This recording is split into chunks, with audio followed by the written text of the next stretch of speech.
মুসআব ইবনে উমাইর রাদিয়াল্লাহু তাআলা আনহু দামি দামি পারফিউম ব্যবহার করতেন। মক্কার রাস্তা দিয়ে হাঁটলে লম্বা সময় পর মানুষ বুঝতেন যে এই রাস্তা দিয়ে মুসআব ইবনে উমাইর গিয়েছে, কারণ এত সুগন্ধি মুসআব ইবনে উমাইর ছাড়া মক্কা আর কেউ ব্যবহার করার ক্ষমতা রাখে না।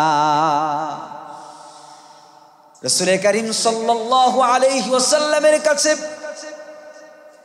দ্বীনের দাওয়াত চলে আসলো। রাসূলুল্লাহ দ্বীনের দাওয়াত দিতে থাকলেন। কোনো একদিন মুসআব ইবনে উমাইর রাদিয়াল্লাহু তাআলা আনহু দ্বীন ইসলামকে কবুল করলেন, কিন্তু ইসলাম যে কবুল করেছে এটা প্রকাশ করতে পারলেন না, কারণ তার পরিবারের মানুষেরা যদি জানে তাইলে তার উপরে জুলুম নির্যাতন চালাবে, তার উপরে তারা চড়াও হয়ে যাবে। গোপনে গোপনে ইসলাম কবুল করে রাসূলুল্লাহর দরবারে আসে। রাসূলুল্লাহর চেহারা দেখে হৃদয়ে প্রশান্তি পায়। কিছুদিন কেটে না যেতেই তার বাড়ির লোকেরা জানতে পারল, তার উপরে জুলুম নির্যাতন আরম্ভ হয়ে গেল। জুলুম নির্যাতন কঠিন থেকে কঠিনতর হয়ে গেল। এক পর্যায়ে রাসূলুল্লাহর কাছে এসে বললেন, ইয়া রাসূলুল্লাহ, এই মক্কায় আমি আর থাকতে চাই না, আপনি আমাকে অর্ডার দেন, এই মক্কা থেকে আবিসিনিয়ায় আমি হিজরত করতে চাই। মদিনায় হিজরতের আগে আবিসিনিয়ায় সাহাবীদের একটা অংশ হিজরত করেছিলেন। মুসআব ইবনে উমাইরও সেখানে চলে গেলেন। কিছুদিন থাকার পরে 11 হিজরি অথবা 12 হিজরি, নবুয়তের 11 বছর অথবা 12 বছর এমন সময় মুসআব ইবনে উমাইর রাদিয়াল্লাহু তাআলা আনহু মক্কায় ফিরে আসলেন। কয়েকটা বর্ণনা মক্কায় ফিরে আসার উদ্দেশ্য মক্কার পরিস্থিতি কেমন জানার জন্য এসেছেন। দ্বিতীয়ত মায়ের জন্য প্রেম, মায়ের জন্য মমতাবোধ থেকে মাকে দেখতে এসেছেন। তবে সবচেয়ে বড় কারণ হতে পারে রাসূলুল্লাহকে দেখার জন্য মুসআব ইবনে উমাইর মক্কা এসেছিলেন। সাহাবায়ে কেরাম রিদওয়ানুল্লাহি তাআলা আলাইহিম আজমাইন তারা ইবাদত বন্দেগী করতেন। সুযোগ পেলে যদি ফাঁকা পেতেন যে ইবাদত বন্দেগী হয়ে গেছে, তখন তারা একটু দুনিয়ার আঞ্জাম দিতেন। কেউ খেজুর বাগানে কাজ করতেন, কেউ বিভিন্ন ধরনের ব্যবসা বাণিজ্য করতেন। তো ব্যবসা বাণিজ্য আয় রোজগারটা তাদের জীবনের মূল টার্গেট ছিল না, মূল টার্গেট ছিল আমল। মূল টার্গেট কি ছিল? আমল। ইবাদত বন্দেগী ছিল তাদের মূল টার্গেট। ইবাদত বন্দেগীর ফাঁকে ফাঁকে তারা জীবন জীবিকার জন্য কিছু করতেন। আর আমরা জীবন জীবিকার জন্য সব কিছু করতেছি, এর ফাঁকে ফাঁকে ইবাদত করতেছি। আওয়াজ করে বলেন ঠিক কি না? তাইলে সাহাবায়ে কেরাম রিদওয়ানুল্লাহি তাআলা আলাইহিম আজমাইনদের টার্গেট ছিল জান্নাত। টার্গেট কি ছিল? জান্নাত পাওয়ার জন্য তারা বেশিরভাগ সময় ইবাদত করতেন না বেশিরভাগ সময় দুনিয়া উপার্জন করতেন? ইবাদত বন্দেগী বেশি করতেন। ইবাদত বন্দেগীর ফাঁকে ফাঁকে তারা জীবনের বিভিন্ন কাজে আঞ্জাম দিতেন। আর আমরা দুনিয়ার কাজটাই সর্বক্ষণিক করি, এর ফাঁকে যদি কোনো সুযোগ পাই তাইলে একটু ইবাদত বন্দেগী করি। আওয়াজ করে বলেন ঠিক কি না? যদি সহজ উদাহরণ দেই, গ্রাম গায়ের মা বোন যারা আছে তারা হাঁস মুরগি পালে না? রাতের বেলা যখন মুরগির খোয়ারটাকে আটকায় দিছে তখন খেয়াল করে নাই, সকালে উঠে দেখে একটা মুরগির বাচ্চা কম। সকালে তার পেরেশানি একটা, এই ঘরে যায় ওই ঘরে যায়, এই বাড়ি ওই বাড়ি যাইতেছে, শুধু একটাই প্রশ্ন যে আপা আমার মুরগিটা তো পাই না। কথা কয় না? তো মুরগির টেনশনে সে পেরেশান। তো আমাদের জীবনের বাস্তবতাও এমন যে আমরা ছোটখাটো কিছু হারায় গেলে, একটু লাভ কম হলে, একটু যদি আমাদের ক্ষতি হয়ে যায়, এই ক্ষতির জন্য আমরা পেরেশান হয়ে যাই, যে অথচ এই ক্ষতিটা দুনিয়ার ক্ষণিকের জন্য, কিন্তু পরকালের জীবনের যে পুরাটাই ক্ষতি হয়ে যাচ্ছে, এই নিয়ে আমাদের 4 পয়সার টেনশন নাই। আমরা আমাদের সন্তানদের বেলায়ও আমরা উদাসীন। সন্তান যদি পরীক্ষায় ফেল করে, এমনও ঘটনা শুনছি যে মা বাবা স্ট্রোক করছে, এমনকি আত্মহত্যা পর্যন্ত করছে। কিসের জন্য? সন্তান পরীক্ষায় ফেল করছে। কিন্তু সন্তান যে জাহান্নামীদের কাতারে লিপিবদ্ধ হয়ে গেছে, জাহান্নামের টিকিট কাটছে, এই ব্যাপারে মা বাবার 4 পয়সার টেনশন নাই।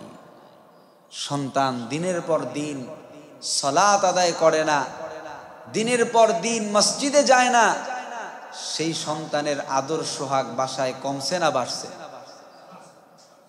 আওয়াজ নাই, কমে না, আওয়াজ আদর সোহাগ আরো বাড়ে, যত্ন আরো কি বাড়ে। তো দুনিয়া যদি টার্গেট হয় তাইলে তো যত্ন বাড়বে, আর যদি টার্গেট হয় আখিরাত তাইলে যত্ন কমবে। এজন্য আমাদের জীবনের এই টার্গেট আমরা মিস করছি। আমরা টার্গেট করে রেখেছি দুনিয়া, দুনিয়ার সম্পদ, দুনিয়ার অর্থ, দুনিয়ার সম্মান, দুনিয়ার ইজ্জত, এগুলোর পিছনেই আমরা ডুবে আছি, ঠিক না? তো আল্লাহ তাআলা আমাদেরকে বোঝার তৌফিক দান করুন যে আমরা এই দুনিয়ার জীবনটাকে কিছুটা গুরুত্ব কমিয়ে পরকালীন জীবনের গুরুত্ব যেন বাড়াতে পারি। দুনিয়ার আয় রোজগারের পিছনে বেশি না দৌড়ে আমরা যেন পরকালীন জান্নাতের আশায় ইবাদত বন্দিগির পিছনে বেশি দৌড়াতে পারি। আল্লাহ তৌফিক দান করুক, সবাই বলি আমিন। 2 নম্বর আমাদের একটা বড় মৌলিক ভুল হলো যে আমরা বস্তুবাদী মানুষ হয়ে গেছি। বস্তুর পিছনে আমরা চরমভাবে কাজ করছি, যেটা দেখা যায় বাহ্যিক। মানুষের প্রয়োজনীয় যা যা লাগে এগুলোর পিছনে আমরা বেশি পেরেশান, বেশি আমরা চেষ্টা করছি, কিন্তু পরকালীন জীবন সাজানোর জন্য রূহ, অন্তরের যে পরিশুদ্ধতা দরকার, অন্তরের জন্য যে কাজ করা দরকার, এটা আমরা করছি না। অন্তরের ব্যাপারে আমরা একদমই ভুলে গেছি যে আমাদের দিল ঠিক করা দরকার। এ ব্যাপারে আমরা একটুও সচেতন না, আওয়াজ করে বলেন ঠিক কিনা? আমরা বাহ্যিকটার পিছনে বেশি সময় দিচ্ছি। এর বাস্তবতা আমাদের পোশাকে আশাকে, চেহারার লাবণ্যতা, এগুলো মানুষ দেখে, দেখে না? কিন্তু ভিতরে কি আছে, অন্তরের অবস্থা কি, এটা মানুষ দেখে? দেখে না। এজন্য রাসূল করিম সাল্লাল্লাহু আলাইহি ওয়াসাল্লাম এই ব্যাপারটা স্পষ্ট করলেন যে অন্তরটা আগে ঠিক করা দরকার। বস্তুবাদী দুনিয়ায় মানুষের যা যা প্রয়োজন এগুলোর পিছনে মানুষের মেহনতটা বেশি, ঠিক কি না? এই বস্তুর পিছনে মেহনত করতে গিয়ে আমাদের জীবনের চরম অবক্ষয় আমরা দেখতে পাচ্ছি। আজকে বস্তুর পিছনে মেহনতটা কোথায় গিয়ে পৌঁছেছে যে মানুষ কেমন করে বাড়ি গাড়ি করবে, মানুষের এই বস্তুর প্রতি লোভ, পোশাক আশাক, ধন সম্পদ, এটা মানুষকে একদমই অন্ধ করে রেখেছে, ঠিক কি না? বস্তুকে গুছানোর জন্য রাষ্ট্রের বিভিন্ন আইন কানুন আছে না নাই? আছে। কিন্তু রাষ্ট্রের এই আইন মানুষকে ভালো বানাতে পেরেছে? পারেনি। পুরো পৃথিবী জুড়ে একই অবস্থা। যেমন পৃথিবীর উন্নত দেশ আমেরিকা, এই আমেরিকায় বিভিন্ন ধরনের আইন প্রয়োগ আছে না নাই? আচ্ছা, আমরা শুনি যে আমরা মুসলিম, কিন্তু আমাদের মাঝে অন্যায় অপরাধ বেশি। দেখা যায় অমুসলিমদের মাঝে অন্যায় অপরাধ কম। এরকম কথা শুনি না? আমরা শুনি যে অনেকে আফসোস করে বলে, হুজুর সিঙ্গাপুরে ছিলাম 15 বছর, চুরি বলে যে আছে এগুলো দেখি নাই। এরকম বিভিন্ন দেশের উদাহরণ দেয় যে এগুলো দেখি নাই। তো কোনো এক উন্নত দেশের গল্প শুনেছিলাম যে ওই দেশে কখনো বিদ্যুৎ যায় না। তো কোনো এক কারণে কয়েক মিনিটের জন্য বিদ্যুৎ চলে গেছে। কি হয়েছে? বিদ্যুৎ চলে গেছে। তো কয়েক মিনিট পর যখন বিদ্যুৎ জ্বলে উঠছে, তখন দেখে যে মানুষ স্বাভাবিক নাই। কিরকম? যে কারো মাথায় টিভি, কারো মাথায় ফ্রিজ, কারো মাথায় সাইকেল, এক একজন এক এক জিনিস নিয়ে দাঁড়ায় আছে। কি ব্যাপার, এমন কেন? তো বোঝা গেল যে যখন বিদ্যুৎ চলে গেল, ওই বস্তুর লোভ সামলাতে পারে নাই, যার সামনে যা পাইছে এটা নিয়েই দৌড় শুরু করছে যে এটা নিয়ে যাইতে হবে। অর্থাৎ যে একটু সুযোগ পাইছে যে বিদ্যুৎ যেহেতু নাই, এখন তো আর সিসি ক্যামেরার ফুটেজ থাকবে না, তাহলে এই সুযোগে যা নিতে পারি। তাহলে বস্তুর পিছনে মেহনত মানুষকে কোনোদিন ভালো বানাতে পারে না। যদি অন্তরের প্রতি মেহনত থাকতো, মানুষের দিল পরিষ্কার করার মেহনত থাকতো, তাইলে দিল পরিষ্কার হয়ে গেলে বাহ্যিকটা এমনিতেই পরিষ্কার হয়ে যেত। আওয়াজ করে বলেন ঠিক কিনা? কিন্তু সেই রুহের খোরাক, রুহের জন্য যা করা দরকার, এগুলো পৃথিবী জুড়ে কেউ করে না। প্রিয় ভাইয়ের আমার, যদি আমরা একটু পিছনের দিকে তাকাই, পৃথিবী যেমন উন্নতির দিকে যাচ্ছে, মানুষের জীবন মান উন্নতির দিকেই যাচ্ছে। মানুষ দিনে দিনে ধনী হচ্ছে, অপরাধ বাড়ছে, ঠিক কিনা? একদিকে অপরাধ বাড়তেছে, অপরাধ নিয়ন্ত্রণের কৌশল, অপরাধ নিয়ন্ত্রণের যেসব প্রস্তুতি দরকার, এগুলো মনে হয় কমছে। কথা বলে না? এগুলো কি বাড়ছে? আজ থেকে 20 বছর আগে অপরাধ কম ছিল, অপরাধ নিয়ন্ত্রণের জন্য যেই দায়িত্বশীল আছে এগুলো সংখ্যায় কম ছিল না বেশি ছিল? কম ছিল। এখন অপরাধ বাড়ছে, অপরাধ নিয়ন্ত্রণের লোকজনও বাড়ছে, শাস্তির ধরনও, আইনের মধ্যেও পরিবর্তন আসছে, কিন্তু মৌলিকভাবে অপরাধ নিয়ন্ত্রণ করা যায় নাই। যদি আমরা পৃথিবীর সূচনার উদাহরণ নিয়ে আসি, হযরত আদম আলাইহিস সালাম এবং হাওয়া আলাইহিস সালামের দুইজন সন্তান, নাম জানেন না? হাবিল এবং কাবিল।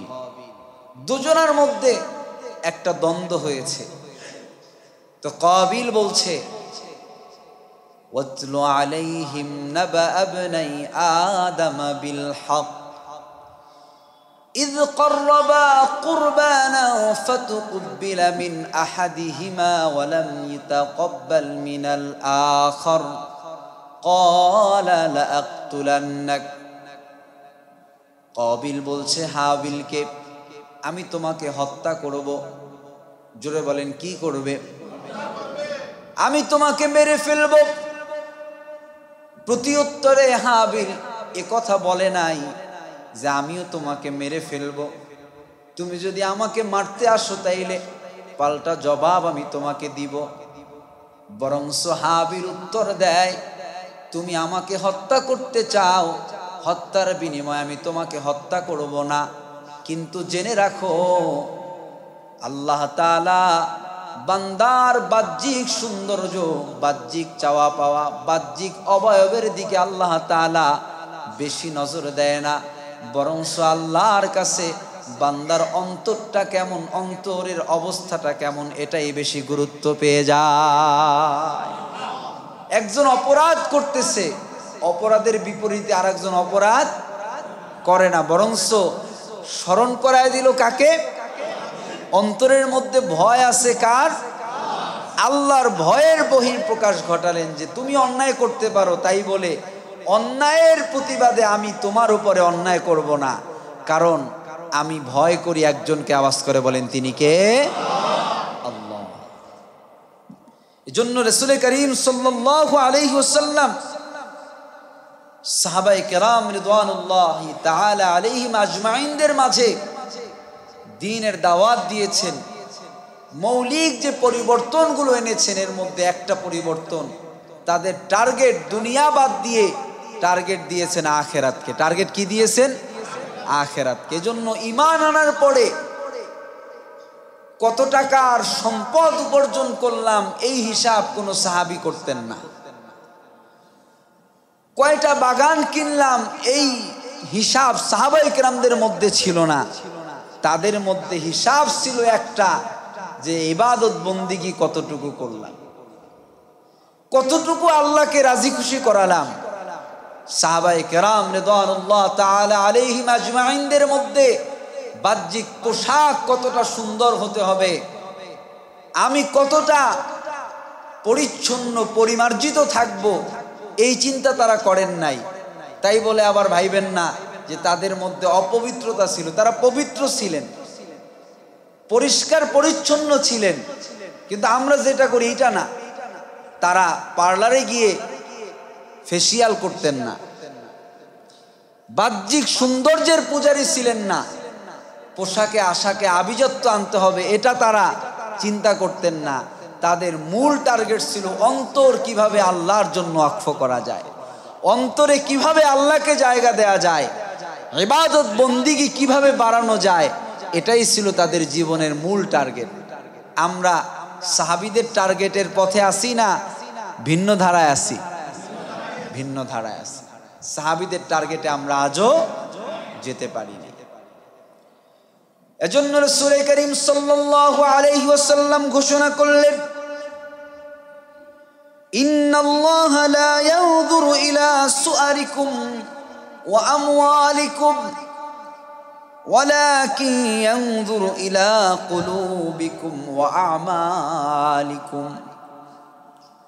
রাসূল করিম সাল্লাল্লাহু আলাইহি ওয়াসাল্লাম ঘোষণা দেয়, আমার উম্মতেরা, তোমার দেহের বাহ্যিক সৌন্দর্য আর তোমার সম্পদ এগুলো আল্লাহর কাছে বেশি গুরুত্ব পায় না, বরঞ্চ তোমার অন্তরের অবস্থা আর তোমার নেক আমল আল্লাহর কাছে বেশি গুরুত্ব পায়। আল্লাহ তাআলা কোরআনুল কারীমের মধ্যে ঘোষণা করেন, আমি আল্লাহ তোমাদেরকে হায়াত দিয়েছি, মৃত্যু দিয়েছি, পরীক্ষা করতে চাই কার আমল কতটা সুন্দর, কার আমল কতটা গুছানো। আমল বেশির কথা আল্লাহ বলে নাই, আল্লাহ বলছেন আমল কত গুছানো। আল্লাযী খালাকাল মাউতা ওয়াল হায়াতা লিয়াবলুয়াকুম আইয়ুকুম আহসানু আমালা। আমল কতটা সুন্দর, আমল কতটা পরিমার্জিত এটা আমি দেখতে চাই। এটা দেখতে চাই বলে আমি তোমাদেরকে দিয়েছি জীবন, আবার দিয়েছি এই জীবনের মৃত্যু। আল্লাহ কি দেখতে চায়? আমল কতটা সুন্দর। সংখ্যায় বেশি আমল আল্লাহ তাআলা চায় না। রাসূলুল্লাহর স্পষ্ট হাদিস, আখলিস দীনাকা ইয়াকফিকাল আমালুল কলিল।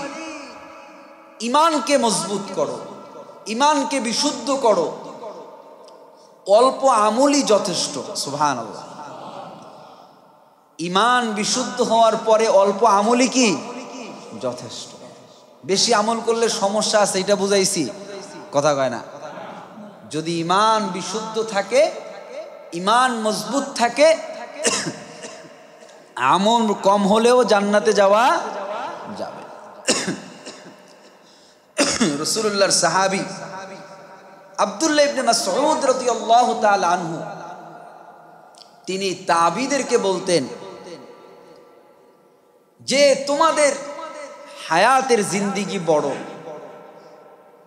তো হায়াতের জিন্দেগি যেহেতু বড়, ইবাদত বন্দিগিও তোমরা বেশি করতেছো, ইবাদত বন্দিগির পরিধিটাও কি বেশি। কিন্তু জেনে রাখো সাহাবায়ে কেরামের আমল তোমাদের চাইতে কম ছিল, কিন্তু তাদের আমলটা উত্তম ছিল, সুন্দর ছিল। জোরে বলি সুবহানাল্লাহ।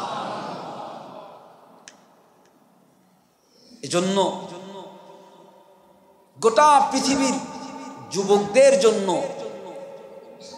সাহাবীদের মধ্যে একজন ছিলেন যার উদাহরণ দেয়া যায় হযরত মুসআব ইবনে উমাইর রাদিয়াল্লাহু তাআলা আনহু। আমরা এই সাহাবীর নামটা কম শুনেছি। বাস্তবতা হলো যারা বাহ্যিকভাবে কাজ করে তারা একটু বেশি প্রকাশিত হয়, হয় না? কিন্তু শুধু বাহিরের কাজ আঞ্জাম দিলেই কি একটা জিনিস স্বয়ংসম্পূর্ণ হয়? এটার সাথে ভিতরের কিছু কাজের আঞ্জাম লাগে না? লাগে। মুসআব ইবনে উমাইর রাদিয়াল্লাহু তাআলা আনহু এমন একজন সাহাবী ছিলেন যার সম্মান ইজ্জত আল্লাহ বাড়িয়ে দিয়েছেন, যার ত্যাগের পরিধিও ছিল অনেক, কিন্তু হায়াত ছিল ছোট্ট, হায়াত ছিল ছোট্ট।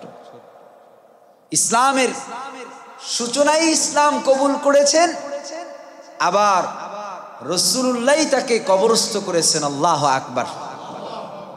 কে ছিল এই মুসআব ইবনে উমাইর? ইতিহাস বলে মুসআব ইবনে উমাইর রাদিয়াল্লাহু তাআলা আনহু ছিলেন রাসূলুল্লাহর যুগে মক্কার প্রিন্স ছিলেন, মক্কার ধনীর ঘরের দুলালি ছিলেন। আজ যেমন বিভিন্ন সময় আমরা ধনীর দুলালদেরকে দেখি না, সকালে এক গাড়ি নিয়ে বের হয়, বিকালে আর এক গাড়ি নিয়ে বের হয়, আছে না নাই?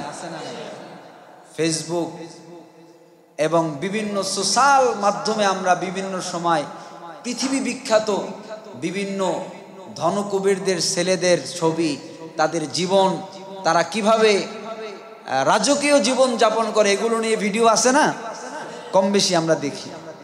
আফসোস হয় যে আরে এ কেমন জীবন। আরবের এমন অনেক ধনকুবের আছে যারা বাঘ পালে, আছে না নাই? বাঘকে পুষা ফেলাইছে। ব্রুনাইয়ের যে প্রেসিডেন্ট আসিফ বালখিয়া, এর যে প্যালেস রয়েছে, এই প্যালেসের নাম কি? ইস্তানানা নূর। ছোট সময় এই প্যালেসের ছবি দেখতাম, মনে হইতো এটা একটা মসজিদ।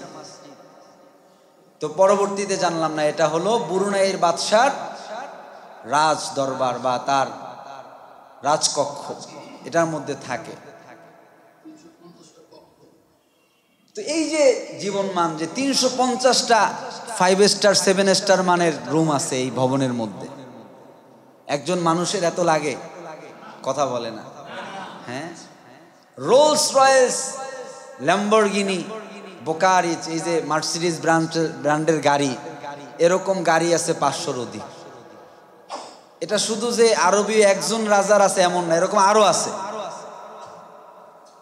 তো এখন আপনি এটা দিয়ে বুঝবেন যে আরবীয়দের মধ্যে এ ধরনের লোভ, এটা এই আধুনিক যুগে আছে বিষয়টা এমন নয়, সেটা সেই আদিম যুগেও ছিল। আদিম যুগেও কি ছিল? তারা পোশাকের আভিজাত্য প্রকাশ করতে ভালোবাসতেন। তো মুসআব ইবনে উমাইর ছিলেন এমন একজন যুবক যিনি সুন্দর পোশাক পরতেন। তার চেহারার সৌন্দর্য, তার চুলের যে কাটিং বা চুল রাখার যে ধরন, এগুলো দেখলে মক্কার যুবকরা তার দিকে হতভাগ হয়ে তাকিয়ে থাকত। মুসআব ইবনে উমাইর রাদিয়াল্লাহু তাআলা আনহু দামি দামি পারফিউম ব্যবহার করতেন। মক্কার রাস্তা দিয়ে হাঁটলে লম্বা সময় পর মানুষ বুঝতেন যে এই রাস্তা দিয়ে মুসআব ইবনে উমাইর গিয়েছে, কারণ এত সুগন্ধি মুসআব ইবনে উমাইর ছাড়া মক্কা আর কেউ ব্যবহার করার ক্ষমতা রাখে না। রাসূল করিম সাল্লাল্লাহু আলাইহি ওয়াসাল্লামের কাছে দ্বীনের দাওয়াত চলে আসলো। রাসূলুল্লাহ দ্বীনের দাওয়াত দিতে থাকলেন। কোনো একদিন মুসআব ইবনে উমাইর রাদিয়াল্লাহু তাআলা আনহু দ্বীন ইসলামকে কবুল করলেন, কিন্তু ইসলাম যে কবুল করেছে এটা প্রকাশ করতে পারলেন না। কারণ তার পরিবারের মানুষেরা যদি জানে তাইলে তার উপরে জুলুম নির্যাতন চালাবে, তার উপরে তারা চড়াও হয়ে যাবে। গোপনে গোপনে ইসলাম কবুল করে রাসূলুল্লাহর দরবারে আসে, রাসূলুল্লাহর চেহারা দেখে, হৃদয়ে প্রশান্তি পায়। কিছুদিন কেটে না যেতেই তার বাড়ির লোকেরা জানতে পারল, তার উপরে জুলুম নির্যাতন আরম্ভ হয়ে গেল। জুলুম নির্যাতন কঠিন থেকে কঠিনতর হয়ে গেল। এক পর্যায়ে রাসূলুল্লাহর কাছে এসে বললেন, ইয়া রাসূলুল্লাহ, এই মক্কায় আমি আর থাকতে চাই না, আপনি আমাকে অর্ডার দেন, এই মক্কা থেকে আবিসিনিয়ায় আমি হিজরত করতে চাই। মদিনায় হিজরতের আগে আবিসিনিয়ায় সাহাবীদের একটা অংশ হিজরত করেছিলেন। মুসআব ইবনে উমাইরও সেখানে চলে গেলেন। কিছুদিন থাকার পরে 11 হিজরি অথবা 12 হিজরি, নবুয়তের 11 বছর অথবা 12 বছর এমন সময় মুসআব ইবনে উমাইর রাদিয়াল্লাহু তাআলা আনহু মক্কায় ফিরে আসলেন। কয়েকটা বর্ণনা মক্কায় ফিরে আসার উদ্দেশ্য, মক্কার পরিস্থিতি কেমন জানার জন্য এসেছেন। দ্বিতীয়ত মায়ের জন্য প্রেম, মায়ের জন্য মমতাবোধ থেকে মাকে দেখতে এসেছেন। তবে সবচেয়ে বড় কারণ হতে পারে রাসূলুল্লাহকে দেখার জন্য মুসআব ইবনে উমাইর মক্কায় এসেছিলেন। মদিনার সাহাবীদের বর্ণনা যে রাসূল দেখতেন যে ঘরের দরজা খুললেই কিছু সাহাবীদেরকে দেখতেন যে রাসূলুল্লাহর ঘরের কিনারায় তারা বসে আছে, দাঁড়িয়ে আছে। তো রাসূলুল্লাহ প্রশ্ন করতেন, কি ব্যাপার, তোমরা এভাবে দাঁড়িয়ে আছো, বসে আছো, তোমাদের কি কাজ নাই? জবাব দিতেন না, আবার চলে যেতেন। কোনো এক সময় রাসূলুল্লাহ তাদেরকে জোর করে ধরলেন, কি হয়েছে তোমাদেরকে মাঝে মাঝেই দেখি এভাবে? তারা জবাব দিয়েছে, ইয়া রাসূলুল্লাহ, আমরা যখন ঘরে যাই আমাদের দিলের মধ্যে পেরেশানি জাগ্রত হয়ে যায়, অস্থির হয়ে যায় দিল। আমাদের দিল শুধু একটা জিনিসই চায় যে আপনার এই চেহারাটা দেখবো, এজন্য আপনার ঘরের কিনারায় দাঁড়ায় থাকি। কখন আপনি ঘর থেকে বের হবেন আপনার চেহারাটা এক নজর দেখবো। জোরে বলি আল্লাহু আকবার। রাসূলুল্লাহর কাছে আসলেন গোপনে মুসআব ইবনে উমাইর রাদিয়াল্লাহু তাআলা আনহু, আবারও ধরা পড়লেন। তার উপরে আবারও নির্যাতন শুরু হয়ে গেল। ইতিমধ্যে মদিনা থেকে লম্বা অনেকগুলো মানুষ ইসলাম হজ করার জন্য মক্কা আসলেন। রাসূলুল্লাহ তাদেরকে দাওয়াত দিলেন, তারা ইসলাম কবুল করলেন। তো মদিনার এই দলের কিছু মানুষ বললেন, ইয়া রাসূলুল্লাহ, আমরা মদিনায় আপনাকে আশ্রয় দিতে চাই, আপনি মদিনায় চলে আসেন। তো আপনি আসার আগে আমাদেরকে একটা লোক দেন যে আমাদেরকে ইসলাম শিখাবে, ইসলামের সৌন্দর্যটা, ইসলামের ভালো দিকগুলো, ইসলামের সব কয়টা দিকই ভালো, তো ইসলামকে আমাদেরকে বুঝাবেন এমন একজন শিক্ষক, এমন একজন গাইড আপনি আমাদেরকে দেন, যাকে আমরা মদিনায় নিয়ে যাব, আমাদেরকেও ইসলাম শিখাবে, তার সঙ্গে মিলে আমরা মদিনার মধ্যে ইসলামের দাওয়াত দিব। নবুয়তের কত হিজরি, কত বছর? 12 বছর। নবুয়তের 13তম বছরে রাসূলুল্লাহ মদিনার উদ্দেশ্যে রওনা করছেন। মাঝখানে সময় আছে কতদিন? 12 থেকে 13, সময় কয় বছর? 1 বছর। মুসআব ইবনে উমাইর রাদিয়াল্লাহু তাআলা আনহু মদিনা ইসলামের দাওয়াত দিয়েছেন। ইসলামের প্রথম দূত হিসেবে মুসআব ইবনে উমাইর রাদিয়াল্লাহু তাআলা আনহুকে রাসূলুল্লাহ মদিনায় পাঠালেন। মুসআব ইবনে উমাইর রাদিয়াল্লাহু তাআলা আনহুর 1 বছরের দাওয়াতে মদিনার অবস্থা এমন হলো যে শুধু মদিনার মানুষ ইসলামের জন্য পাগল হয়েছে এমন না, বরঞ্চ মদিনার ঘর বাড়ি, গাছপালা, তরুলতা, মদিনার আলো বাতাস রাসূলুল্লাহর আগমনের অপেক্ষায় বিভোর ছিল। আওয়াজ করে বলেন ঠিক কিনা? আজও মদিনায় সেই সৌন্দর্য আছে না নাই? যত মানুষ মদিনায় গিয়েছে বলে মদিনায় গেলে দিলে প্রশান্তি আসে। মদিনায় গেলে ভালো লাগে, মদিনার আবহাওয়াটা সুন্দর, মদিনার মানুষের আচরণ সুন্দর। এই যে 1000 বছর ধরে এই সৌন্দর্য বিদ্যমান আছে, এই সৌন্দর্য ফুটিয়ে ওঠার জন্য যিনি বেশি কাজ করেছেন তার নাম মুসআব ইবনে উমাইর রাদিয়াল্লাহু তাআলা। তো মুসআব ইবনে উমাইর রাদিয়াল্লাহু তাআলা আনহু পরবর্তীতে যুদ্ধে শহীদ হয়েছেন। আল্লাহ তাআলা তাকে শাহাদাতের মৃত্যু দিয়েছেন। কিন্তু আমি বোঝাতে চাইলাম যে আজকে আমরা যারা আনন্দ, আমরা যারা বাহ্যিক সৌন্দর্যের পিছনে মাতোয়ারা, মক্কার ওই মানুষগুলো যারা বাহ্যিক সৌন্দর্যের পিছনে পাগল ছিল, ধন সম্পদের পিছনে দৌড়াতো, ওই মানুষগুলোই আবার ইসলাম কবুল করার পরে দুনিয়ার ধন সম্পদ ত্যাগ করে অন্তরকে ঠিক করার জন্য, আল্লাহকে খুশি করার জন্য তাদের মূল টার্গেটকে তারা চেঞ্জ করে নিয়েছে। আওয়াজ করে বলেন ঠিক কিনা? যদি আমরা আমাদের জীবনের টার্গেটকে সঠিক জায়গায় নিতে পারি তাহলে আমাদের জীবনেও সুখ শান্তি ফিরে আসবে। আমাদের জীবনেও কি আসবে? সুখ শান্তি ফিরে আসবে। আল্লাহ তাআলা তৌফিক দান করুক, সবাই বলি আমিন।